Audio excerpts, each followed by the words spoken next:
हमें कोर्ट जाने की आवश्यकता नहीं पड़ेगी। बहुत सारी चीजें हैं। हमारी यूनियन का प्रथम ऑब्जेक्ट ये है कि जो प्रत्येक रेल कर्मचारी हमारी यूनियन का सदस्य बन सकता है, किसी भी विभाग का हो। भारतीय रेलवे के हमारा जो कार्य क्षेत्र है, रेलवे के 17 जोन, कोंकण रेलवे उत्पादन इकाइयां, सब जगह हम काम कर रहे हैं। All India railway track maintainer union all over India में 14 जोन में इलेक्शन लड़ रहा है। न केवल नॉर्दर्न रेलवे में 14 जोन में हम इलेक्शन कंटेस्ट किए हैं। एक नाम से रेलवे में ये दूसरी यूनियन है। पहली यूनियन 2007 में आई थी रेलवे में, उस यूनियन का नाम था रेल मजदूर यूनियन। उस यूनियन का भी केस लड़ा गया था इलेक्शन रिकॉग्निशन के इलेक्शन के लिए। उस यूनियन के माध्यम से केस लड़ने वाली महिला एडिशनल सॉलिसिटर जनरल का नाम था इंदिरा जयसिंह। इंदिरा जयसिंह ने केस लड़ा, तब जाके रेलवे में मान्यता के चुनाव लागू हुए। इस बार फिर लगभग 12 वर्षों के बाद हमें चुनाव में भागीदारी मिली है और हमें वोट डालने का अधिकार दिया है।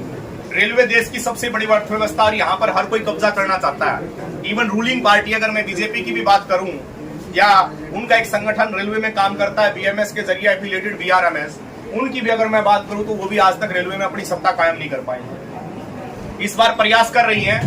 वो ऊपर वाला जानता या फिर रेल कर्मचारी जानता कि वो वोट किसको देगा और किसके साथ वो खड़ा होगा। यदि आगामी चुनाव में आप चाहते हैं कि आप आत्मनिर्भर बने, तो मेरे यूनियन का, अपनी यूनियन का, आप लोगों की यूनियन का प्रथम उद्देश्य क्या है कि यदि कोई रेल कर्मचारी किसी के साथ भी अनहोनी हो जाती है, आर्थिक संकट आन पड़ता है, नौकरी से बाहर कर दिया जाता है, किसी भी प्रकार की उसको आर्थिक संकट का मतलब है अगर नौकरी से बाहर, रिमूव फ्रॉम सर्विस, डिसमिसल और कंपलसरी रिटायरमेंट जैसी अगर उसको पेनल्टी दे दी जाती है, तो हमारी यूनियन की रसीद, अगर उसके पास 3 वर्षों की रसीद है, तो यूनियन उसका मुकदमा फ्री में लड़ेगी। और जब तक वो नौकरी पर वापस नहीं आएगा तब तक हम पूरा वेतन उसका भुगतान करेंगे। ये हमारे संगठन का दूसरा ऑब्जेक्ट है। यदि आप इस कार्यशैली से खुश हैं और चाहते हैं कि आने वाले समय में बिचौली और दलालों को खत्म करें, आपके ऊपर भी एक कंट्रोलिंग ऑफिसर को किसी न किसी यूनियन ने जरूर पकड़ा होगा, क्योंकि आज से पहले हमारे पास विकल्प नहीं था। अगर एक मैं बात करूं उर्मिला की, वो कहेगी कि यूपीएस खराब है, और निर्मला की मैं बात करूं तो वो बोलेगी कि यूपीएस अच्छी है। अब कर्मचारी गुमराह हो रहे हैं, समझ ही नहीं आ रहा कि हम बात माने तो माने किसकी, जबकि प्रत्येक रेल कर्मचारी शिक्षित है, जागरूक है और निश्चित तौर पर आकलन खुद कर सकता है। आने वाले समय में रेलवे में मैं वर्तमान में देख रहा हूं कि एक जनरेशन का गैप है भर्तियों का, भर्ती नहीं हो पा रही है, अति बार बढ़ता जा रहा है। एक दिन अगर आप काम नहीं करेंगे तो दूसरा दिन जो आपकी स्थिति बेहद कमजोर हो जाएगी, मानसिक तनाव बढ़ जाएगा, काम का वजन बढ़ जाएगा।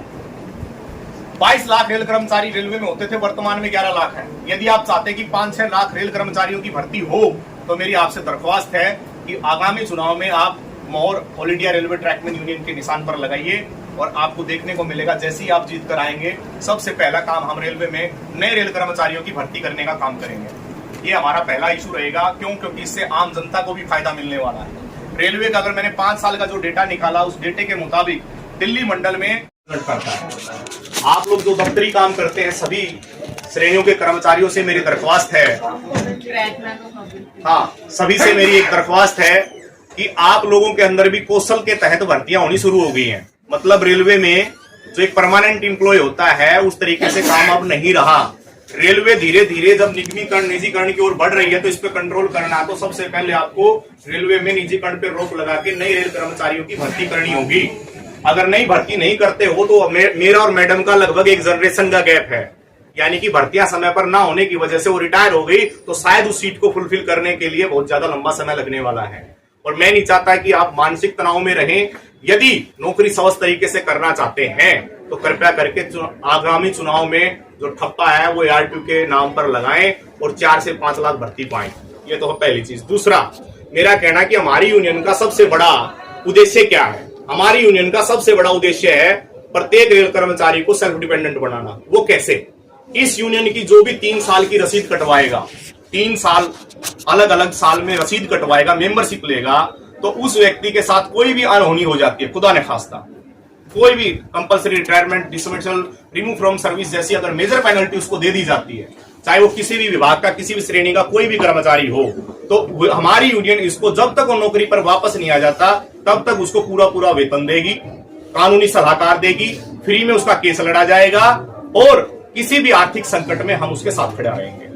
ये यूनियन का पहला ऑब्जेक्ट होता है। लेकिन वर्तमान में जो हमारी यूनियन है, आप चंदा भी खूब देते हो, रिश्वत भी खूब देते हो, लेकिन ना समय पर काम हो रहे हैं और ना ही रेलवे में कोई अच्छा उपलब्धि मिल रहा है।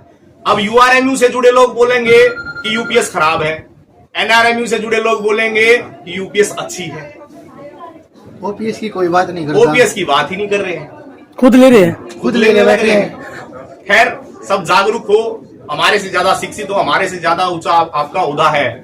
मैं सबसे एक ही दरख्वास्त करूंगा, यदि आने वाले समय में यूपीएस पे भी यहाँ की यहाँ अगर सटे लगवाना चाहते हो तो सत्ता में सिर्फ कर्मचारियों को लाओ, नेताओं को नहीं। मैं सफेद पोशाक वाले नेताओं से बेहद नफरत करता हूँ, ये मेरा पर्सनल ओपिनियन है। यदि आप आने वाले समय में पीएनएम के अंदर 3 सालों की अगर रसीद होगी ना, और आप ड्यूटी के दौरान नौकरी से बाहर हो जाते हैं, कंपलसरी रिटायरमेंट जैसी पेनल्टी आपको मिल जाती है, डिसमिसल फ्रॉम सर्विस हो जाते हैं, तो ऐसे रेल कर्मचारियों के पास यदि इस union all India railway trackman union की अगर सदस्यता आपके पास है, 10 साल के संघर्ष के बाद इस संगठन ने अपना चुनाव चिन्ह लिया। रेलवे में ये तीसरा इलेक्शन है, सब परिचित हैं। 2007 का इलेक्शन रेलवे में additional solicitor general Indira Jaising ji, आपको मैं बता देता हूं, पहली महिला एडिशनल सोलिसिटर देश की जनरल जो बनी वो इंदिरा जयसिंह, महिलाओं के अधिकारों की आवाज उठाने वाली पहली महिला additional solicitor general. Chief justice से जो नीचे का पद होता है वो एडिशनल सोलिसिटर जनरल का होता है, उसका नाम है इंदिरा जयसिंह। उसने अपना केस लड़ा, पहले 2007-8 में चुनाव लागू करवाया, 2013 का चुनाव और आज 2011 वर्षों के बाद में 2024 का चुनाव। इस 24 के चुनाव में मुझे आपका सहयोग चाहिए और उम्मीद करता हूं कि आप इस बार सीक्रेट बैलेट के इस चुनाव में मतदान के अंदर जाएंगे और इस ऐसा मत का प्रारूप है जहां पर आपकी यूनियन का नाम सबसे ऊपर दिखाई देगा। सबसे पहला नाम यूनियन का all India railway track maintainer union, और उसका चुनाव चिन्ह है आपके सामने, ये चुनाव चिन्ह है। आप कई संगठनों से जुड़े होंगे, आज से पहले मैं भी कभी जुड़ा था, लेकिन दोनों ने वो काम कर्मचारी हित में कभी नहीं किया जो सपना लेकर, जो विकल्प लेके हम लोग आगे बढ़े। आप सभी से मेरी एक ही दरख्वास्त है कि 2025 में यदि यूपीएस के ऊपर रोक लगाना चाहते हो तो खुद कर्मचारी को अपना प्रतिनिधित्व करने का अवसर दो। बिचौलिया यदि खत्म करना चाहते हो रेल से, बिचौलिया लीडर यदि खत्म करना चाहते हो तो खुद अपना प्रतिनिधित्व करो और पीएनएम के अंदर खुद बैठ के अपना काम करवाओ। तो मेरी सब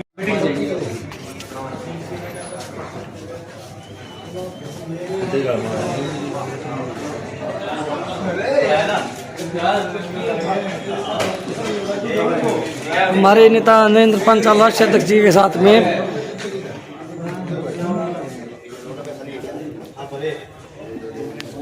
कई संगठनों से जुड़े होंगे, आज से पहले मैं भी कभी जुड़ा था, लेकिन दोनों ने वो काम कर्मचारी हित में कभी नहीं किया जो सपना लेकर, जो विकल्प लेके हम लोग आगे बढ़े।